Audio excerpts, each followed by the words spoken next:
सबसे पहले यार दिल से सॉरी, वीडियो बहुत दिनों से नहीं आ रही थी इसलिए वो कुछ प्रॉब्लम में था। मैं अब से वीडियो रेगुलर आएगी, यह मैं कोशिश करूंगा। चलो टॉपिक पे आते हैं कि साउंड इफेक्ट कितना जरूरी होता है वीडियोस के लिए। तो देखो, साउंड इफेक्ट नमक की तरह है, ज्यादा डालो तो प्रॉब्लम, कम डालो तो प्रॉब्लम। इसलिए इन दोनों में बैलेंस बनाना बहुत जरूरी होता है। साउंड इफेक्ट अगर तुम्हें सही तरीके से यूज करने आ गया ना तो समझ लो कि वीडियो की क्वालिटी आसमान छुएगी, और वहीं अगर गलत तरीके से यूज कर लिया तो पाताल। ट्राई टू डिफरेंट तरीके से साउंड को यूज करना, थोड़ा आगे काटना, थोड़ा पीछे काटना, और कभी कभी थोड़ा बीच में ही काटना। उफ, मैं भी कितना पागल हूँ, तुम्हें ये टेक्निकल बातें तो समझ आती नहीं होगी। तो पहले तुम साउंड इफेक्ट का यह कॉम्बो पैक सुन लो। सभी साउंड के साथ सभी का नाम भी दिया हुआ है। अब इससे पहले कि तुम सवाल करो कि यार डाउनलोड कैसे करना है, कॉपीराइट फ्री है या नहीं, यूज कैसे करना है, तो यह सब आगे पता चलेगा। पहले अपने तीनों कानों में ईयरफोन लगाओ और यह लो।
এইবারে তোকে খাবো,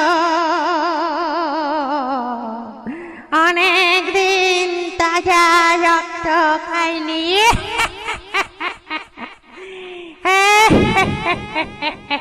এদিকে আয় আয় বল।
बेवकूफ है।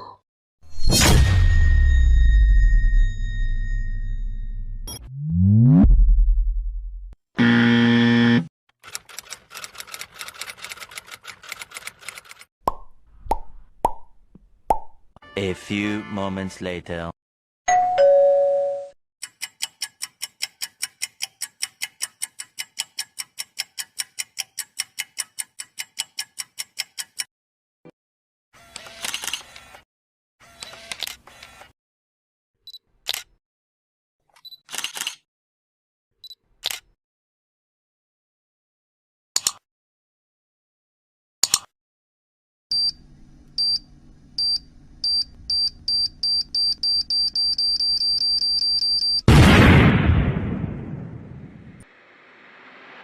ओके, तो आई होप कि आपकी यहाँ तक की जर्नी काफी अच्छी रही होगी। अब आगे बढ़ने से पहले जाओ कमेंट सेक्शन में और जाकर जय हिंद टाइप करो, जिससे मुझे पता चलेगा कि कौन कौन पूरा साउंड इफेक्ट सुना है। तो अब बात करते हैं कि यह मिलेगा कहाँ। तो डिस्क्रिप्शन में एक लिंक होगा कॉमेडी साउंड इफेक्ट के नाम से, उस पे क्लिक करना और वहाँ पे पूरा कॉम्बो पैक होगा। उसे अपने एडिटिंग सॉफ्टवेयर में ले जाकर सभी को अलग अलग कट करके जो भी उसका नेम है उसी से सेव कर लेना। वहाँ पे तुम्हें वीडियो और ऑडियो दोनों मिल जाएगा, तुम देख लेना तुम्हें कौन सा चाहिए। और हाँ, अगर इसे प्रोफेशनल तरीके से यूज कैसे करना है, इस पे अगर वीडियो चाहिए तो बताना, बहुत जल्द वीडियो आ जाएगी। तो तुम वीडियो कोई सा भी बनाओ, तुम्हें कुछ चीजें आनी चाहिए और कुछ चीजें तुम्हारे पास होनी भी चाहिए। अब वो क्या है, कहाँ मिलेगा, तो इसके लिए यह वाले प्लेलिस्ट पर क्लिक करो और इसके सभी वीडियोस को वॉच कर लो। सभी वीडियो से तुम्हारी स्किल डेवलप होगी। और अगर तुम्हें और भी ज्यादा साउंड इफेक्ट चाहिए तो यह वाली वीडियो पर क्लिक करो। तो मिलता हूँ यार तुम लोगों से किसी और नेक्स्ट वीडियो में। तब तक के लिए तुम जहाँ पर भी हो, जैसे भी हो, stay motivated, keep working, keep growing.